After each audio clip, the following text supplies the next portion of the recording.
नमस्कार बाळांनो, स्वागत आहे तुमचं SVT टेक्निकल या चॅनलवर। आजचा आपला विषय आहे इंग्रजी इयत्ता 7वी मंथन होमोफोन्स। यावर आधारित आपण जेवढे पण मंथनला येणारे क्वेश्चन आहे ते आपण सोडून घेणार आहोत इन डिटेल। आता होमोफोन्स इन शॉर्ट सांगतो मी, एकदम सोप्या भाषेत तुम्हाला कळेल असं सांगतो। होमोफोन्स म्हणजे काय?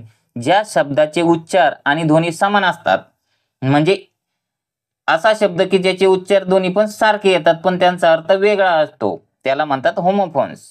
आता एक्झाम्पल बघूया आपण। इथं कोणतं पण एक्झाम्पल घेऊ आपण।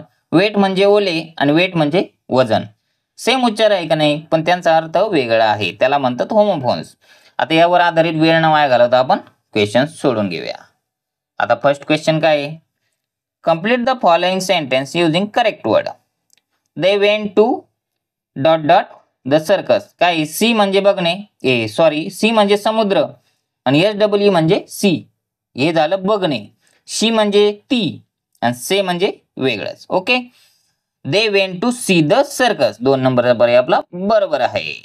आता एक्सरसाइज 6 सोडून घेऊ आपण एकदम डिटेल मध्ये। पहिला क्वेश्चन काय बाळांनो? Fill in the blank using correct word from given homophones. म्हणजे तुम्हाला रिकाम्या जागा भरायच्या आहेत। तर पहिला क्वेश्चन काय? Dot dot and the tortoise were friend. Tortoise म्हणजे कासव, टिंब आणि कासव मित्र होते। आता यालाच काय म्हणू आपण? हेअर म्हणजे ससा बरं का। हेअर म्हणजे ऐका, हेअर म्हणजे केस आणि हेअर म्हणजे येते, एकच उच्चार आहे पण सगळ्याचा अर्थ वेगळा आहे। तर पर्याय क्रमांक 1 बरोबर आहे। ससा आणि कासव हे मित्र होते। तर next question, we do exercise to lose our weight. Weight म्हणजे काय? वाट बघणे, प्रतीक्षा करणे। वेट म्हणजे वजन, वेट म्हणजे ओले आणि वेटची स्पेलिंग इथे चुकीला दिलेली आहे। तर पर्याय क्रमांक 2 बरोबर उत्तर आहे।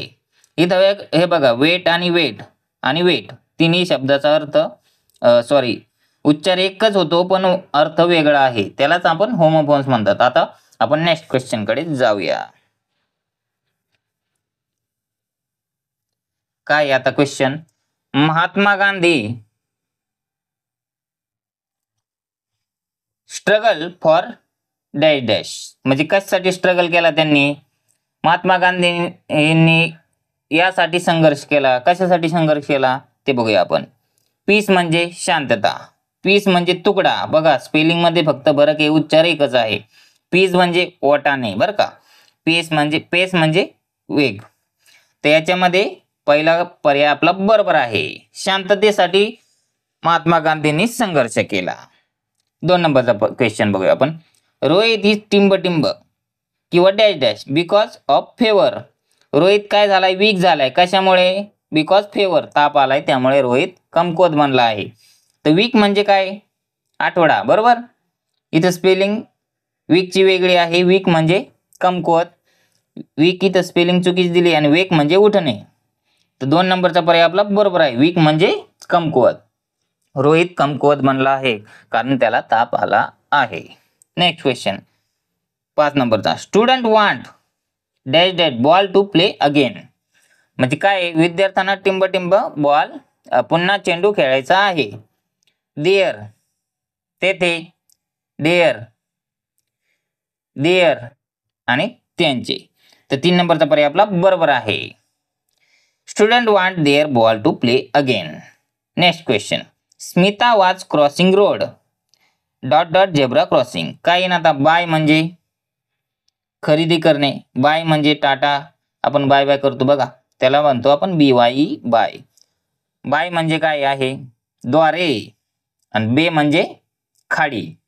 बघा आता सारखाच नाही का, जवळजवळ स्पेलिंगचा फरक आहे आणि अर्थ वेगळा आहे पण उच्चार एकच होतो। तर 3 नंबरचा पर्याय आपला बरोबर आहे। Smita was crossing road by zebra crossing. Next question, Anita likes to eat beans. Bean, आता आपण याची हे बघूया, काय अर्थ बघूया। अनिताला खायला आवडते काय? बीन्स। बीन्स म्हणजे होते, बीन्स म्हणजे डबा आणि बेन्स म्हणजे प्रतिबंध। तर 2 नंबरचा पर्याय आपला बरोबर आहे, Anita likes to eat beans. Next question 8 नंबरचा, police held the thief to his collar. आता कॉलरचा अर्थ बघूया आपण. दोन नंबरचा पर्याय आपला बरोबर आहे. म्हणजे कसं पकडलं पोलिसांनी चोराला, तर कॉलर धरून पकडलं. कळलं तुम्हाला. Next question. Dash dash is Rohan sister. तर कसं येईल. सी म्हणजे समुद्र, समुद्र इज रोहन सिस्टर होईल का नाही. एस एच ई सी म्हणजे ती रोहनची बहीण आहे. हे बरोबर आहे. 2 नंबरचा पर्याय आहे. सी म्हणजे परत बघणे, सी त्याचं काही मिनिंग नाही. ओके, तर 2 नंबरचा पर्याय आपला बरोबर आहे. अशा प्रकारे आपला होमोफोन्स हा टॉपिक कंप्लीट झाला आहे. आपण आता उद्या फ्रेजेस हा टॉपिक शिकणार आहोत. तुम्हाला व्हिडिओ आवडला तर व्हिडिओ लाईक करा, चॅनलला सबस्क्राईब करा आणि अशाच नवीन नवीन व्हिडिओसाठी तुम्ही बेल आयकॉन दाबून प्रेस करून ठेवा, म्हणजे तुम्हाला नवीन नवीन व्हिडिओचे नोटिफिकेशन येतील. अशाच प्रकारे आपण हे झालं इंग्रजीचं टॉपिक. नंतर मराठी, गणित आणि बुद्धिमत्ता हे सगळे टॉपिकचे आपण व्हिडिओ बनवत आहेत. तुम्ही आपल्या चॅनलवर गेल्यावर तुम्हाला सगळे व्हिडिओची माहिती भेटेल व त्याचा तुम्हाला नक्कीच फायदा होईल. थँक्यू.